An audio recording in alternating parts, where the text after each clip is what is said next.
عليكم ورحمة الله وبركاته. الحمد لله وحده والصلاة والسلام على من لا نبي بعده.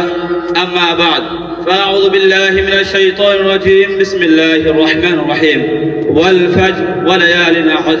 صدق الله العلي العظيم. وقال رسول الله صلى الله عليه وسلم: نعمتان مغبون فيهما كثير من الناس الصحة والفراغ، أو كما قال عليه الصلاة والسلام. অধ্যকার শাহ কামালিয়া মদিনাতুল উলুম তেলিপুর মাদ্রাসার অধীনে পরিচালিত আল কামাল ছাত্র কাফেলা কর্তৃক আয়োজিত আজকের এই বার্ষিক তামাদ্দুন প্রতিযোগিতায় সম্মানিত সভাপতি, ন্যায়ের মানদণ্ড হাতে বিজ্ঞ বিচারক মণ্ডলী ও সুদক্ষ পরিচালক, আমার সামনে অভিষ্ট সবুজ বাংলার প্রত্যন্ত অঞ্চল থেকে আগত এলমে নবীর ইলম পিপাসক এক ঝাঁক তরুণ তলবেলেম ভাইরা, সবাইকে আমার অন্তরের অন্তঃস্থলে শুভেচ্ছা অভিনন্দন রইল। সময়ের সংক্ষিপ্ত কারণে হামনাতের পরেই আমার মূল আলোচনায় ফিরে যাচ্ছি।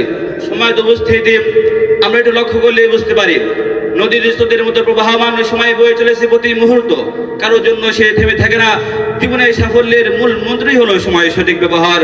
মহামূল্য সময়কে যারা সঠিকভাবে ব্যবহার করতে জানে তারাই পারে সাফল্য অর্জন করতে, আর যারা সময়ের মূল্য বোঝে না তারা কখনো সাফল্য অর্জন করতে পারে না।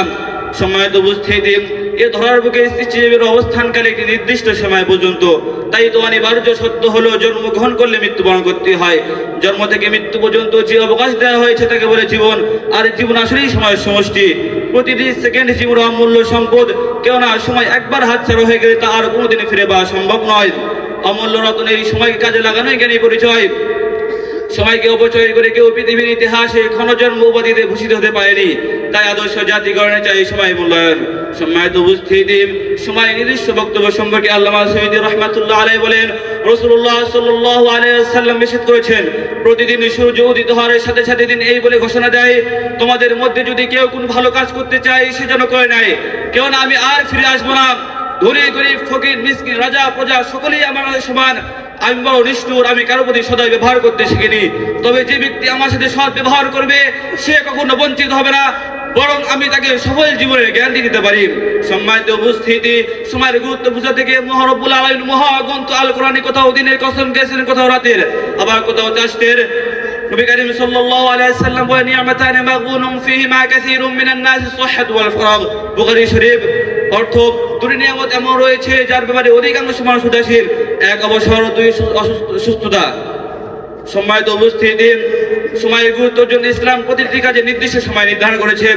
ইতিহাসে সম্মান হযরত আব্দুল্লাহ ইবনে মাসউদ রাদিয়াল্লাহু তাআলা আনহু নিজেই বর্ণনা করেন, আমার আফসোস হয় ওই দিনে পুরো যার ওই সূর্য অস্তমিত হচ্ছে, অথচ তাতে আমি নতুন কোনো আমল বৃদ্ধি করতে পারলাম না। তাই ইলমে নবীর অমৃত সুরা পানকারী ছাত্র ভাইদের কাছে আমাদের আহ্বান, অবশ্যই নিজেদের সময়কে যথাযথ মূল্যায়ন করবেন, আগামী দিনের কর্ণধার হিসেবে নিজেকে প্রতিষ্ঠিত করবেন। আসসালামু আলাইকুম ওয়া রাহমাতুল্লাহি ওয়া বারাকাতুহু।